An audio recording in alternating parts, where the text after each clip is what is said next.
kanalo žiūrovai. Sveiki, čia kulinarinis kanalas Vyriška virtuvė. Šiandien pas mus svečiuose naujas veidas Vyriška virtuvė Arūnas. Profesionalūs virėjai, o ypač kas gamina plovus, Arūną tikrai žino, nes Arūnas tai yra ženklo plovas.lt įkūrėjas, Plovo akademijos įkūrėjas, paskutinio plovo čempionato vyriausias teisėjas Druskininkuose ir turbūt vienintelis lietuvis, kuris Vidurinėje Azijoje vestuvėse 500 žmonių virė plovą. Bet šiandien Arūnas gamins ne plovą.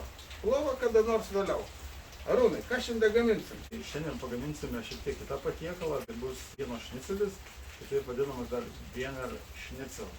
Šiam patiekalui reikės? Tikram vieno šniceliui būtinai reikia viršienos. Tinka bet kuri viršienos dalis, bet jeigu yra galimybė pasirinkti, tai yra nugarinė ar išpjova, tai būtinai yra svarbu. Ir miltai, kad būtų. Antras yra kiaušinė, o trečias yra džiūvėsėlis dėsim. Džiūvėsėliai geriau yra stambesni. Ir druska, kepsime tiesiog aliejai. Jaunam kažkur tai kokių 3-5 mm tokiais jausniais. Nebijokit jį padaryti plonesnį, jisai padidės, išsimuš. Esmė yra to mušimo tame, kad yra raumuo, susideda iš skaidulų, kurios tvirtai laiko mėsą, jinai yra kietesnė. Jeigu mes ją išmušim, mes iš principo sutraiškom tas skaidulas, greitai labai kaitindami, sugebam išlaikyti jį karštą ir sultingą, bet neišsausėjus. Supjausim gabaliukus tokius. Mes darom juos šiek tiek plonesnius ir mažesnius, kadangi mūsų kazanas yra nedidelis. Neįsigaskit, jeigu jisai pasidarys permatomas, tai nieko baisaus, kadangi mes tvirtinsime su paniravimu. Jis jau praktiškai dvigubas dydis pasidarė, jau po biškį prasideda persimatyti. Tai dar vieną mušimą padarysim ir atitinkamai tada paruošime ir sekančius gabaliukus. Paskutinis gabaliukas.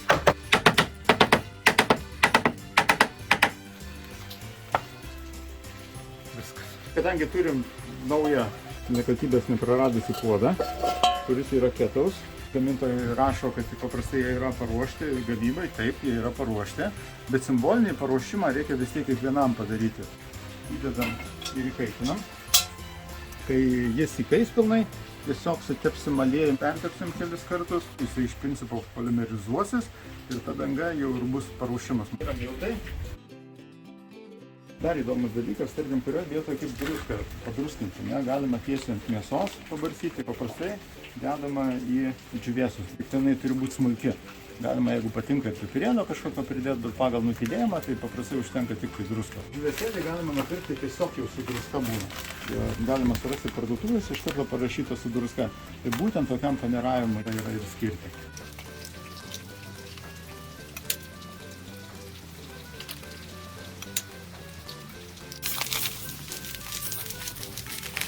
Vieno šniceliui, kai juos kepi, turi pluta biškį atšokti tokia ir jinai tokia traškanti būti. Tai dedam druską, čia yra pakankamai puri druska tokia. Kiek druskos mėgsta, tiek šitoje vietoje galima jos įsidėti. Prasiplakam kiaušinį. Esam prasiplovę su muiluotu vandeniu, jis yra švarus. Tai dabar užtepsim ir pratepsim. Jisai čia nusidūmina.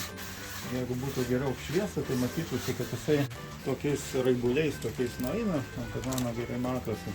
Tai vadinami tokia polimerinė danga pasidaro. Jeigu čia darytume kokį 5-10 kartų, tai teoriškai kažkiek tai primena, tarkim, tefloninę dangą. Ta dangelė tokia atrodo kaip pridegimas, tai bet ir yra ta polimerinė danga.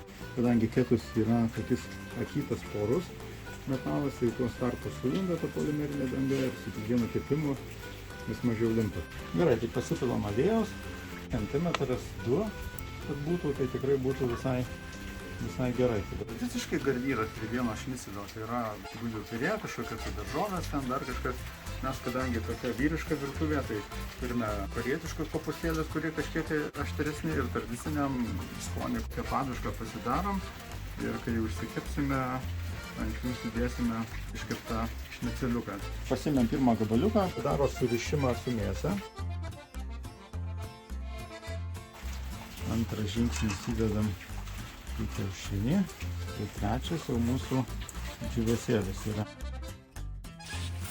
Temperatūra pirmam Jeigu bus ne per žema, tai tada turėtų apie minutę pusantros. Kol anas kepa, tai pasiruoši šitą. Įdedam antrą.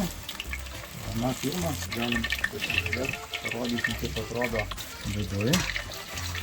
Kadangi pas mus toks yra pietvinės virtuvės, toks street foodas yra, tai mes iš karto jį pasipjaustam ir galim valgyti. Ragausim.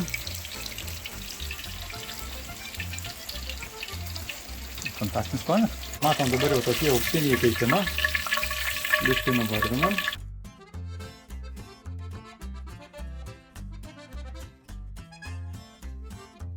Kadangi jisai yra plonas, tą temperatūrą labai greitai praranda. Supjaušius jau galima jį ir valgyti, tikrai liežuvio nenudegsi. Ir tokį maistą galima praktiškai valgyti rankomis. Ypač vaikai labai mėgsta. Čia yra bonusas. Aš mačiau, kaip daro iš kitokios žuvies, iš baltos žuvies, bet aš turiu labai fainos lašišos. Jinai pasūdyta. Bandysim lygiai tuo pačiu principu apsigaminti. Nes jinai turėtų irgi labai greitai išsikepti. Kadangi riebalai jau pilnai paruošti, tai jį ir labai svarbu yra, tai dedame šitam grūdinimui, tai kad pilnai apsemtų, kad plauktų. Pabandom, kaip mums su lašišose gavosi. Atsipjausim gabaliuką, pažiūrėsim. Bet turi čiučiu dar biškį rausva būt, tai tas eksperimentas pavyko.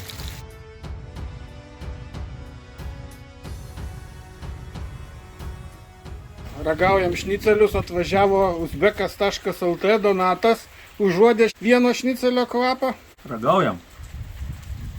Kadangi mes esam tokia biškai laukinė virtuvė, tai mes galim sau leisti ir rankom valgyti. Labai fainai. Šitą receptą aš esu ne pats sugalvojęs, tai radau pas tokį prietelį Tomą Petrylą. Labai faina tokia adaptacija kazanui būtent ir labai greitai pasiruošia.